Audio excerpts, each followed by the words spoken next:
All right, welcome back to Let's Talk Gratitude. My name is Christian, and this is the Let's Talk Wrestling portion of Let's Talk Gratitude, where on Mondays I review Friday Night SmackDown, and Tuesdays I review Monday Night Raw. Really good show last night for Monday Night Raw, so let's just jump right into it. Seth Rollins opened the show, had an announcement for us, came out with his entrance with a knee brace on his left knee. The knee that he tweaked last week during the match with Jinder Mahal. Seth comes out, says that he tore his MCL and his meniscus. He's going to be out for a while. The rehab, he says, will take about 3 to 4 months. If it's 3 months, it's pretty much right at Mania. 4 months, it's going to be completely after Mania.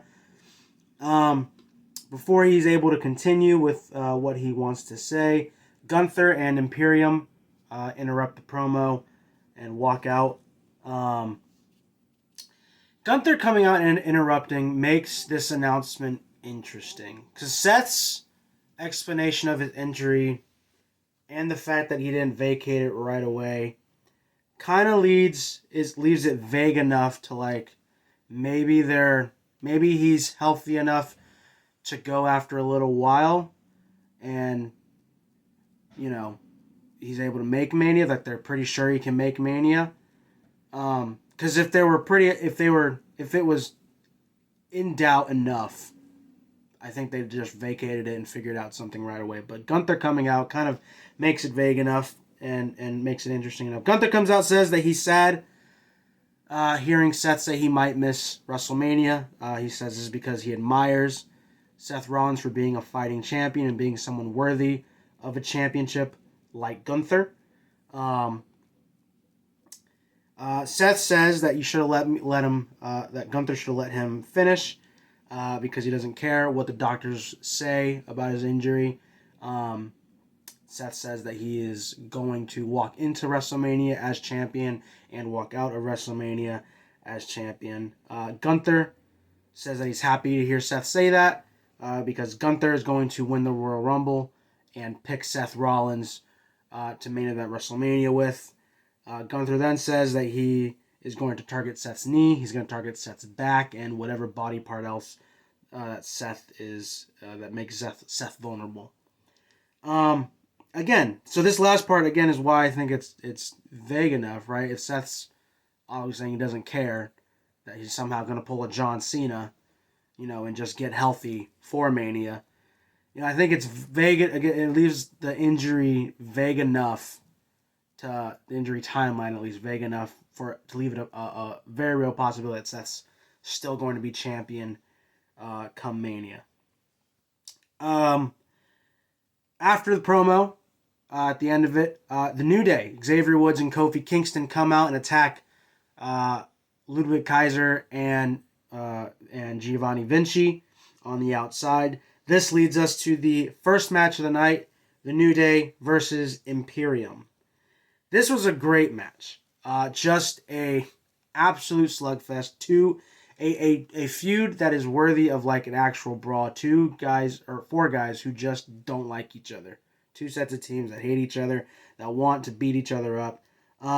Also had a great finish to the match. So New Day the entire match were intense, aggressive, looking to hurt Imperium. There was no joking, no typical New Day fun-loving stuff that we all love, but for this particular match, it was business only, hurt the other team only. Starting the match, though, Imperium weren't as aggressive as the New Day. It took them probably half the match to finally, get, I guess, warmed up for that aggression with the New Day. The New Day taking advantage with a pair of dives. Brawl stays outside for the rest of the match. Both teams get double count out, but the match continues into the crowd. The guys fight each other, beat each other up into the crowd. It ends up at a stack of traveling cases, equipment cases, and conveniently placed on the other side of those stacked cases were a pair of tables. New Day and Imperium fight on top of the stacks of travel cases, and the New Day put Imperium through the tables. So again, great match. Loved this match, especially the second half of it. It was ugly, but it looked good at the same time. I'm loving this aggressive side of the New Day. Um, I think it's something new, and I like new with the New Day because Xavier Woods and Kofi Kingston are two of the best, um, and I'm glad to see them really getting to sink their teeth into a rivalry. All right, next up we had a backstage segment with the Judgment Day. Rhea Ripley stirs some tension with the entire group. Uh, she says to Damien that Damien's trying to fight everybody. Um, he tells Damien that she went into Pierce's office to confirm a match with DIY for the tag titles. Um, she tells Finn Balor that he hasn't been very vicious lately. She tells JD and Dominic that she's disappointed in them for losing to DIY last week, that DIY should have been handled. Um, all things that sound like a what we call a leader trying to motivate their teammates. Of course, Judgment Day has no leader. Damien isn't very happy at Rhea's chastisement.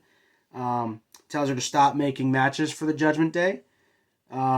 Then Rhea tells Finn Balor to stop laughing and stop joking around. He's going to be at ringside for Dominic's match later in the night.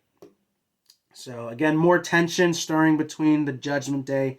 Feels like only a matter of time before this team just completely combusts in on itself. Next match of the night, we had Ivy Nile versus Valhalla. Nikki Cross, if you were paying attention in the background at the beginning of the match, Nikki Cross was just wandering on the top of the stage back and forth. I don't know what they're prepping her for. If she's just pulling the sort of new version of NXT Elias when he was just wandering around backstage in NXT. So we'll see what comes of Nikki Cross. This match in particular was just seemed like a chance for Ivy now to show how good she can be. Ivy wins the match with a super bulldog. It was a pretty quick match all in all. But Ivy looked pretty good during it, so good for Ivy. New Day segment in the back. Again, another background little teaser at the beginning of their interview. You could see Damage Control, Bayley, Asuka, Kyrie, and Dakota Kai, and Io Sky all walking around in the background. New Day, though, says that nobody should get confused by the fun that they like to have because Kofi and Xavier Woods are both looking for some gold this year. Jey Uso comes in, hands them a couple of ice bags, daps them up, ends the segment with a yeet. So, again, looking forward to what the New Day have going on the rest of this year. I think they're going to be the catalyst to revitalizing the tag team division, and I'm excited for them. Nia Jax promo was next. She came down to the ring and quickly bragged about squashing both Becky and Rhea. Was complaining that Becky was challenging Rhea Ripley, even though Nia Jax squashed both of them. Becky interrupts Nia Jax, says that Nia Jax should be careful in the Royal Rumble because she's got the biggest target on her back. Becky says it's not because she's bigger than everybody. It's because even though none of the women in the locker room can agree on anything, they agree on one thing, that nobody likes Nia Jax. And we get another interruption, and hallelujah, it's Bayley that interrupts these two. Bayley is absolutely the best. Comes down the ramp and immediately yells at a fan to shut up. Bayley says that she's going to win the Royal Rumble. She's going to challenge Rhea Ripley, and the Damage Control prophecy that Bayley set in place will come to fruition. Bayley gets in the ring, jaws at Becky for a little bit, and then sucker punches her into Nia Jax. This causes both Nia and Becky to attack Bayley and give her their finishes: manhandle slam and a leg drop from Nia Jax. So rough night for Bayley. It's okay. She may have a better Friday and Saturday in her future, but Monday didn't go so well for old Bayley. Next up, we had the next match of the night. Dominic Mysterio versus The Miz. Dominic, of course, having JD McDonough and Finn Balor in his side, at his corner. I do want to give props to The Miz, because The Miz has found a way to be impressive both as a face, a good guy, and a heel, bad guy. Obviously, much better as a hateable figure, but he has pulled off the lovable underdog that everybody wants to root for really, really well too. Exciting spot of the night of this match came with Miz going absolutely crazy on all three of these guys. JD and Finn tried to get involved. Miz hits a diving drop kick on Finn Balor on the outside, hits a Hurricanrana on JD on the outside. Then the incredibly rare, and by incredibly rare, I mean, I don't think I've seen Miz hit a springboard crossbody but like one other time, maybe. So the rare springboard from Miz to Dominic on the inside. Finish of the match looked like Miz going for the skull-crushing finale on Dominic Mysterio. Dominic evades, hangs up Miz on the middle rope for the 619. Miz evades that. JD McDonough distracts the ref so Finn Balor can hit Miz, hang him up on the ropes again for 619 and the frog splash. Dominic Mysterio gets the win. After the match, Finn Balor attacks The Miz. Is punching him right in the head. DIY, though, make the save. They scare off both Dominic and Finn, leave JD to get hit with a skull-crushing finale to end JD's night. Good match all around. Dominic looked really good. Glad Dominic got a win. Dominic's been winning more recently. So I'm happy for Dominic. Dominic looks really good. Miz is also really good. Next, we had a Damian Priest interview. So Damian starts to talk about Drew McIntyre before he's interrupted by R-Truth. R-Truth is trying to get Damian Priest his half of the cut from, I guess, Judgment Day's new merch. Damian Priest says, hey man, now's not the good time. Truth runs off. Damian Priest continues to talk about Drew McIntyre, says that when Drew was champion, nobody was at their 100%. But once everybody got back to 100%, then Drew couldn't beat anybody anymore. Mentions Seth Rollins, mentions Drew not being able to beat Gunther, and then, of course, mentions Drew not being able to beat Roman Reigns. And then continues to say, tonight's going to be no different because Drew McIntyre won't be able to beat Damian Priest. This leads us to probably my favorite match tonight. And it was a match that last week I said was going to be pretty good, and it lived up to that. Chad Gable versus Ivar. Gable starts out like a cannon, like he got shot out of a cannon. Hits a flurry of moves on Ivar. Ivar stops the momentum with a really sweet-looking Tour of the Islands again. Crazy spot. This match was filled with a bunch of top rope superplexes and dives and all that. But the craziest one of them was Gable hitting this capture suplex on Ivar from the top rope. Looked incredible. Ivar hits a second rope leg drop onto Chad Gable. Finish looked like Ivar going for a superplex on Chad Gable. Like I said, bunch of top rope moves. Gable wiggles out of it though. Hits this slick-looking German suplex with Ivar still on the top rope. Or the second rope, rather. Then Chad Gable goes for a moonsault. Valhalla distracts him while he's on the top rope. Ivar basically dumps him on his head, and then hits the Doom Salt for 3. Great match between these two guys. Chad Gable is just the modern day Kurt Angle. He's so good. Every match he's in is just incredible. He looks like a beast. And man, I can't wait for them to really do something special with Chad. Maybe get him away from the Alpha Academy stuff and give him like a legitimate solo run. Because Chad Gable will excel at that, and everybody's gonna love him for it. Next, favorite part of the night, best part of the night by far. Promo battle between Cody Rhodes and CM Punk. Do yourself a favor if you haven't seen it already. Go ahead and watch this promo. It's up on WWE's YouTube channel. It's so good. So here's what I want to do for this is instead of just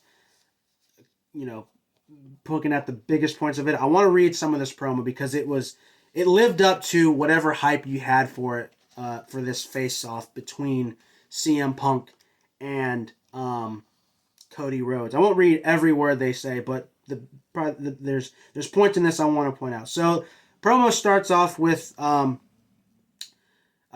asking CM Punk what he wants to talk about. CM Punk says he wants to talk about Cody Rhodes' father, of course, Dusty Rhodes.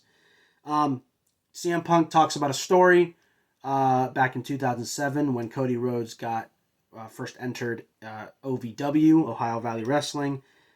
Dusty Rhodes called CM Punk to ask CM Punk for a favor. He asked CM Punk if he could keep an eye on Cody Rhodes. CM Punk says when the American Dream asks you for a favor, New Orleans, you say yes. Punk also says it wasn't a hard job. I stayed out of your way. You didn't get into any trouble that you couldn't talk your way out of. And I like that little. It's a slight dig at like, oh, Cody again is like a politician that can kind of worm his way out of any problems. You didn't fall into any of the same vices I saw a lot of our contemporaries do. And I watched you grow from a preliminary wrestler into this bona fide main event championship caliber superstar that stands before me today. Punk then says, and it might sound a little bit condescending coming from me, but you know me. I am proud of you.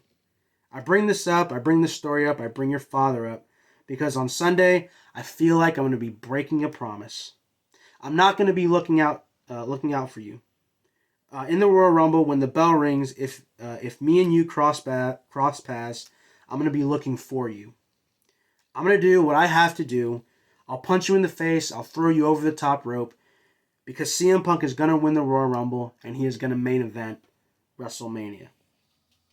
Again, reminding us of CM Punk's entire thesis for him returning to the WWE, his entire modus operandi, which is, I'm not here to make friends, I'm here to make money, and I'm here to main event WrestleMania. I'm here to finish what I started 10 years ago.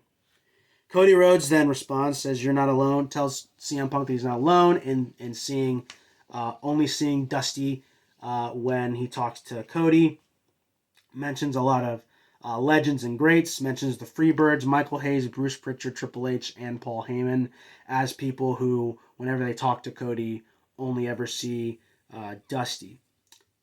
Cody then says, it's a very large shadow, but I think you know well that I have done everything in my power since I left here to not just be in the shadow, but to be the light in the shadows, to subvert expectations on my own last name and be my own man. And again, this is Cody's entire mission since leaving WWE was, I don't just want to be the second generation superstar that, is the son of whoever my legend father is. I want to be the first me. And I love that part of Cody. I think it's exactly what makes him so lovable is he's not riding the coattails of, I'm Cody Rhodes. It's the same thing Charlotte did, right? So she went through that portion of, I'm Charlotte, I'm Ric Flair's daughter. But then when she slapped Rick in the face that I didn't need you, she became her own woman and a legend in her own right. And I love that Cody Rhodes is essentially following that same template um, from Charlotte. Cody then continues, gives props to CM Punk for treating him right, saying that CM Punk didn't give him special treatment, didn't treat him poorly. In fact, that they became friends. Then Cody says, and that's what makes all this so bittersweet. It's because in the Royal Rumble, there are no friends. Then CM Punk says, well, what about Sunday morning, Cody? Punk says, I know there are no friends in the Royal Rumble. I've been in more of them than you have. But what about Sunday morning? Because I can separate business from personal. Can you? Because I wasn't born into this business. You very much were. You grew up in this business. Personal to you is this business. You were the son of one of the most legendary professional wrestlers of all time. One of the greatest. And I said to start all this off, you and I have traveled to very different places. Then Punk starts making this, labeling differences between him and Cody, saying that Punk never had the famous wrestler father, didn't have a famous wrestler ancestor.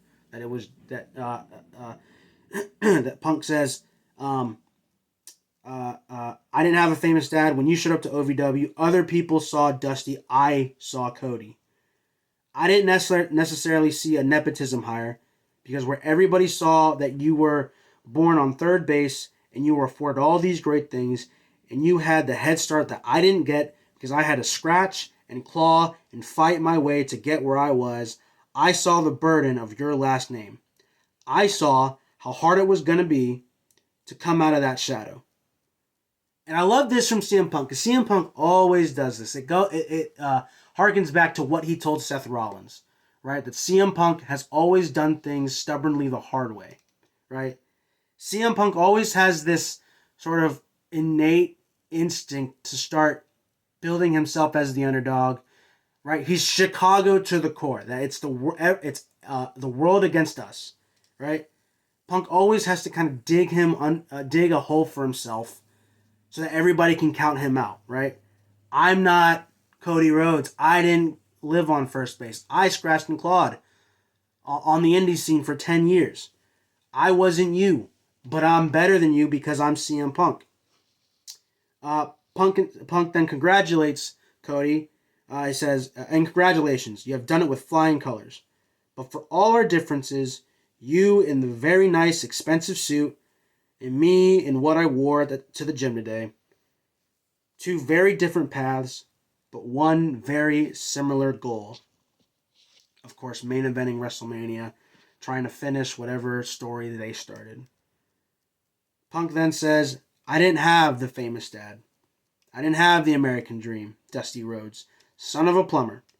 The global international heavyweight champion superstar wrestler, recognized on the streets, dined with kings and queens. And how's the rest of it go, Cody? Cody then finishes it by saying, slept in the alleys and dined on pork and beans. You don't get those kind of lines anymore. You know, dined with kings and queens, slept in the alley, and dined on pork and beans. That's a bar. Okay, that's a rap bar.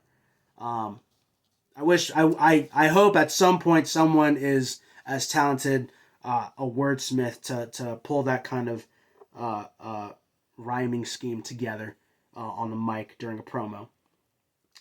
Punk then says, I didn't have the famous dad. My father was blue collar. My father was just a regular guy. He was an electrician, which makes it kind of ironic. I'm more the American dream than you are. And this is the stinging line. If for anyone that isn't like the biggest CM Punk fan, or you're not a fan of his promos, one thing is for sure: Punk's zingers and one-liners and the real punches to the promo are top tier. Cody Rhodes, after hearing this, gives this face of utter shock and wasn't expecting that low blow. Cody then responds with, okay, American Dream. Here's what I want to talk about. Let's talk about the pipe bomb. You sat right up there, pointing at the top of the stage. You said a few words. You rattled off the formula for a revolution. And there's, I think, something small and underneath the surface in that you rattled off the formula. If Cody Rhodes did an interview while he was on the Indies, talking about the pipe bomb, CM Punk's pipe bomb, and saying how it was a well constructed segment, right? Saying that, try not to burst people's bubble, but that the pipe bomb promo was written beforehand, that it was constructed beforehand. And while some things CM Punk said were off the cuff, for the most part, everybody was kind of on the same page on what was going to be said. So I think that after hearing CM Punk give that low blow, that's just a subtle dig at Punk's pipe bomb. Cody continues, you inspired countless. There are wrestlers who have gotten in this today because of said interview. Count me as one of those who was inspired. But then you left. And when you left, you really left. You didn't pass the torch off. You dropped it on the way out. And I don't think you cared who picked it up, but I think you know who did. I did. Everything that you spoke about, I literally did. So where you talked, I walked. And what's actually ironic is that makes me more CM Punk than you. Cody then goes on to say, talk about one of Dusty's favorite John Wayne quotes about courage, and says that Cody Rhodes' path to WrestleMania goes right through CM Punk. Thing that Punk removes his sweater or his jacket. They get nose to nose, face to face, look like they want to punch each other's face in. And I loved every second of this promo battle. This epitomizes what Raw for, I'd say, probably since before November of 2023 has been missing, and that was superstars interacting with each other on the show week to week.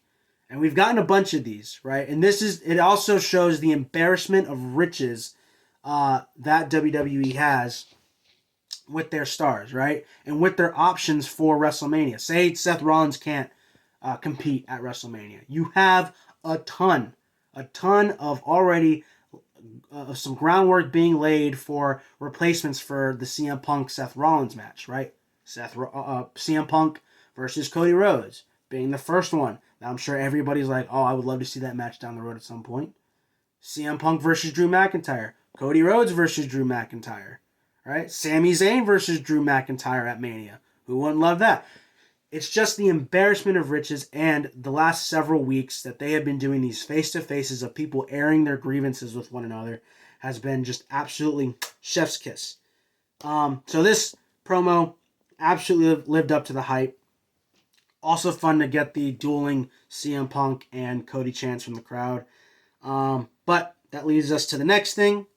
A tag team match between Zoe Stark and Shayna Baszler versus Candice LeRae and Indy Hartwell. Another quick match. Didn't really do a ton.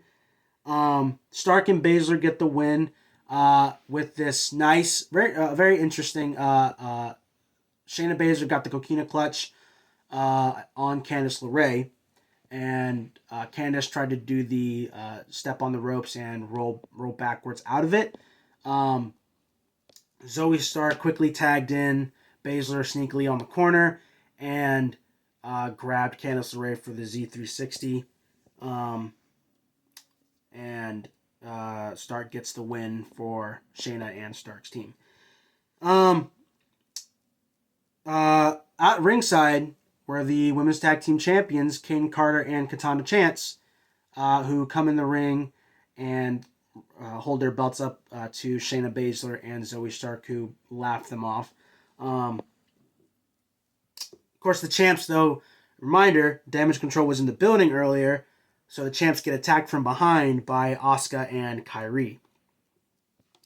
This leads us to the main event of the night. Drew McIntyre versus Damian Priest.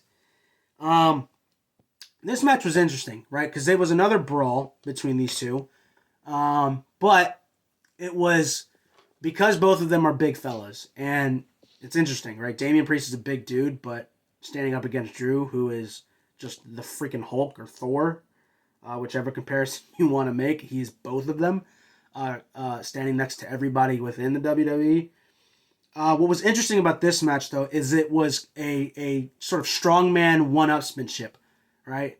Oh, you hit me hard. Well, I'm going to hit you right harder back. You chopped me pretty hard. I'm going to kick you in the face harder. You threw me pretty hard. I'm going to broken arrow you harder. And so that was a fun element of the match that I really enjoyed. Match spills to the outside, though. Damian bounces Drew's head off the ring post. Then hits a broken arrow to Drew on the announce table. Action goes back into the ring. Both guys beat the absolute piss out of each other. Drew gets the advantage by tossing Damian around for a little bit. Finish of the match looked like Damian Priest hitting that crazy dive where he steps on the middle rope and then does a tope that always looks like he's gonna end his own life on accident. After hitting the dive though on Drew, R-Truth comes out. That little foreshadowing moment when Damian Priest had that interview. Here's the payoff for it. R-Truth comes out trying to give Damian Priest his cut again for the merch. Priest tells him still not the right time, pushes R-Truth away. R-Truth is like, oh, you want me to put it in the briefcase? I got you, dog. I got you. Drew McIntyre gets the advantage, goes for sets up for the Claymore. R-Truth then gets on the ropes because he doesn't know the password to the briefcase and is like leaning into the ring, yelling at Damian for the password. Drew McIntyre punches R-Truth in the face. During this distraction, Damian Priest gets the advantage back, throws R-Truth out of the ring, hits South of Heaven. In throwing R-Truth out of the ring, all of the money that R-Truth was holding goes flying into the ring. Hits South of Heaven, chokeslam on Drew McIntyre. R-Truth rolls back into the ring trying to get his money. Ref is distracted. You get the visual 3 count of Damian beating Drew, but no actual 3 count. Damian gets up again, yells at R-Truth, turns around and catches a Claymore, which deads the poor guy for the Drew McIntyre W for the night. And that ends the show. Fun show. Really, really good go-home show. That promo between Cody Rhodes, CM Punk really sold WrestleMania for anybody who wasn't sold already. So yeah, that was a really good Monday Night Raw. Next, what I want to do is I want to do some Royal Rumble predictions. We're going to run through these really quick.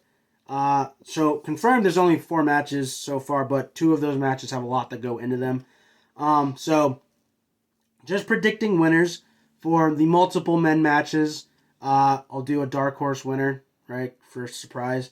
U.S. title match between Logan Paul and Kevin Owens. I think it's fairly obvious Logan Paul is probably going to retain that title. I'd be surprised if Logan Paul loses, unless he's busy for something during Mania. I fully expect Logan Paul to be at another WrestleMania, probably facing LA Knight for the United States Championship. So I think Logan Paul gets that win. And they've already have a ready-built excuse for Kevin Owens to lose, the broken hand.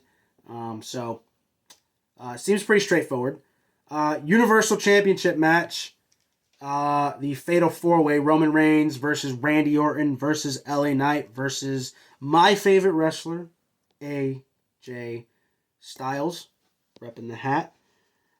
Winner, keep it simple, keep it straightforward, no need to complicate things. Roman Reigns is going to retain. If I had to pick a dark horse, if they were going to surprise us, I'd pick Randy Orton. Randy Orton of these 3 competitors, or 3 challengers at least, is the only other guy that makes sense to win the title, and that's only if the plans for Mania are going to be, we want to have our cake and eat it too.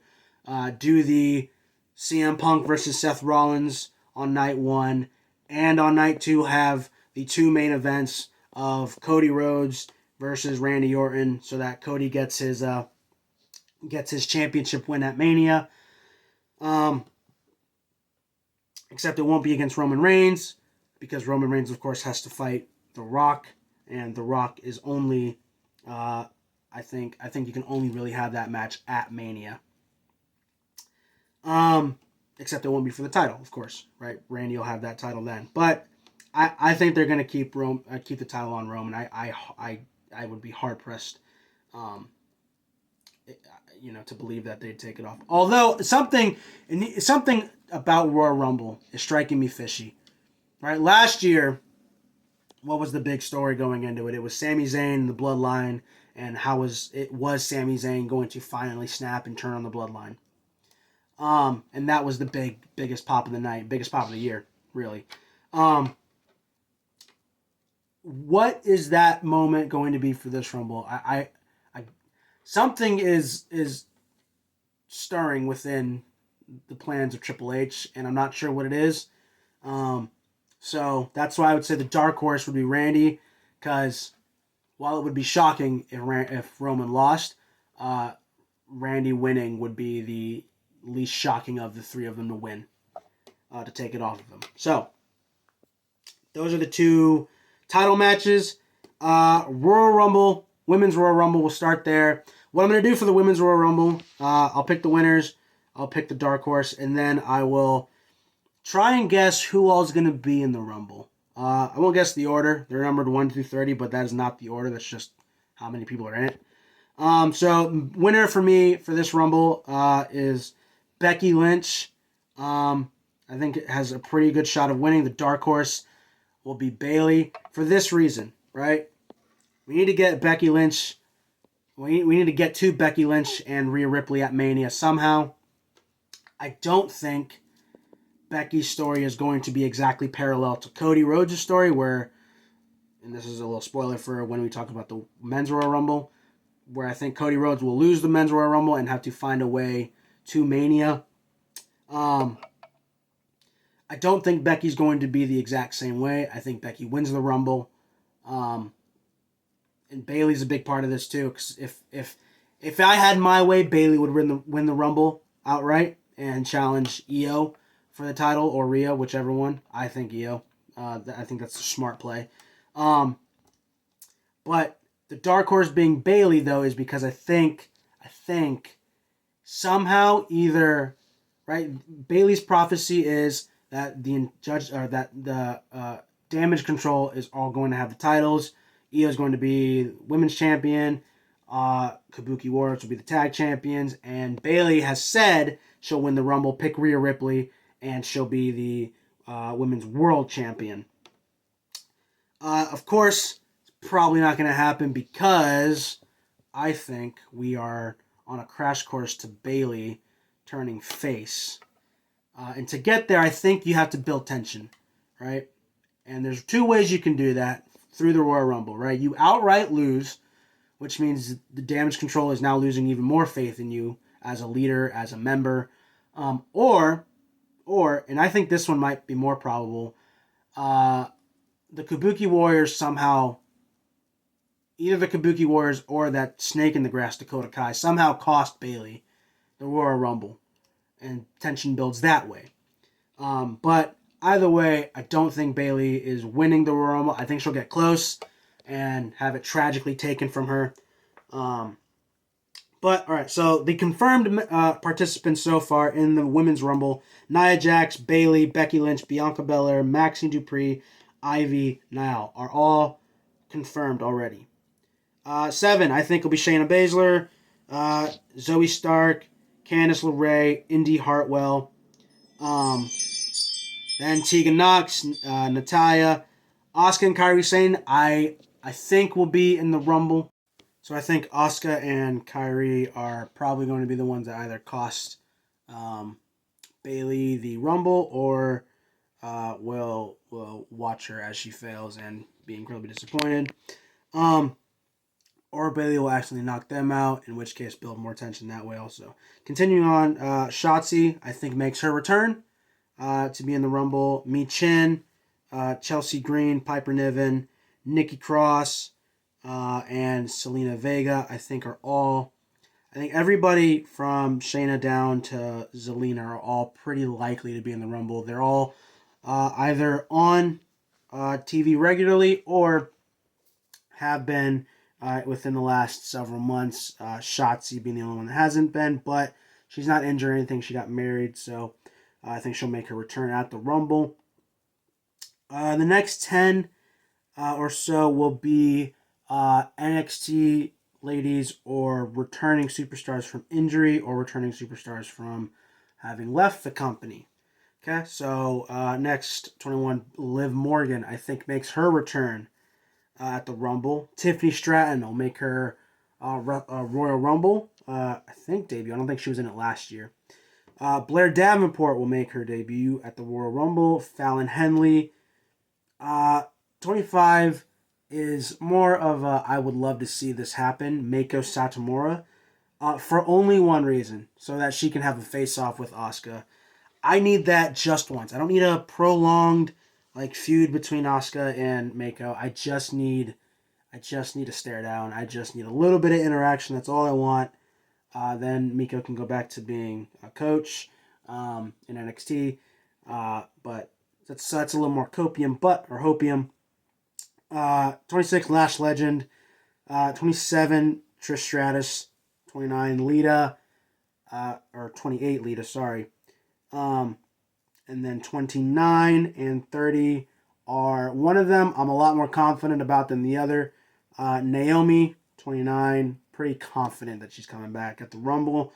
It feels like almost a certainty she's coming back. 30, the woman that she left WWE with. I think this is the move. Sasha Banks will return at the Rumble in some way to interact with Damage Control and Bailey and kind of get involved in all that. Of course, that could be deaded immediately tomorrow on Wednesday if she shows up at AEW. But I feel like Sasha Banks, I feel like it's almost a certainty she's coming back to WWE. If not now, then towards the end of the year. But notable people missing from the Women's Rumble. From my list, obviously, could obviously be wrong, but from my list, Kelly, Alba Fire, and Michelle McCool were pretty notable misses. Kelly's been in the Rumble, I think, since it started. Michelle McCool was in it last year. I think that's just because it was in Texas. Alba Fire couldn't find a really good way to fit her in. Didn't know who really to take out. Potentially maybe Indy Hartwell, though I think they want to give Indy Hartwell that Rumble spot. So, you don't get in every year. All right, Men's Rumble. Winner, I think, is going to be CM Punk. I don't think Cody Rhodes has a chance of winning this year. Somehow he's going to get taken out and have to find another way to finish that story. Dark horse for the men, if CM Punk doesn't win, for me, is Drew McIntyre. I think Drew's got better than 0% chance of, if CM Punk doesn't win it, he's going to be the guy to win it. Or, maybe The Rock comes in instead and wins the entire thing himself. Don't think that'll happen, but I'd be shocked if The Rock was there. I think he's busy. But confirmed people for the Men's Rumble: CM Punk, Cody Rhodes, Shinsuke Nakamura, Bobby Lashley, Drew McIntyre, Gunther, Chad Gable, Otis, Akira Tozawa, Damian Priest, and Kofi Kingston. And there's a few of people on, because of the confirmed ones, that you can kind of assume are probably going to be in the Rumble also. Xavier Woods, probably safe bet he's going to be in the Rumble. Finn Balor, safe bet he'll be in the Rumble. Dominic and JD, I don't think both of them, I don't think all the men's Judgment Day members are going to be in the Rumble. If I had to pick one of those two, definitely Dominic will be in it instead of JD. It's just that's a lot of spots to take up with Judgment Day members, but maybe that's the point. But for my list, Dominic, not JD. 15, Pete Dunne. I think he gets in it. 16, Bronson Reed. Ricochet, Santos Escobar, Carlito, Jey Uso, Tyler Bate, Grayson Waller, Austin Theory. Okay, so the next are either NXT guys or returning or returning. I don't actually have legends on here on the men's rumble, which might mean it's already wrong. But anyway, 24, Carmelo Hayes, I think, makes his Royal Rumble debut. I don't think he was in it last year. But since he's been on SmackDown, I think it's pretty obvious he'll be in the Rumble. Braun Breaker makes his Royal Rumble debut. Get to see him just cut people in half with his vicious spear. Looking forward to that. I think he's ready for the main roster last year. So, 26, returning, Braun Strowman. Monster Among Men makes his return to the Rumble. 27, Sami Zayn makes his return. 28, Rey Mysterio makes his return. I think Rey Mysterio tore something in his knee in November. I think the reports were like a 6 to 8 week recovery for Rey. So it's getting about there.